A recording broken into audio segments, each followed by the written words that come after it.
vote for them is to vote for the armed struggle. To vote for them is to vote for the continued killings of the indigenous peoples, the continued killings of the youth, farmers, and women.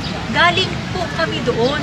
So kung nandun po yung resolution na yon at hindi po tatanggalin, paano na po yung constitutional right namin bilang mga lehitimong former rebels na makapagbibigay ng substantial evidence against those people? It is about national security. It is high time that the government will realize, will recognize na ito po ay hindi problema lang sa electioneering, hindi ito problema ng politika.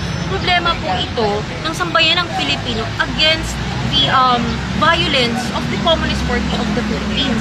So kung nakalagay lang po siya doon, patatahimik po kami. But at the end of the day, para sa aming hanay, hindi po kami titigil na magsasalita.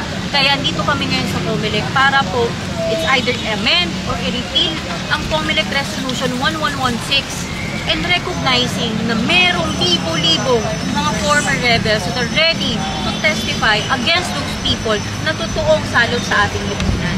Ma'am,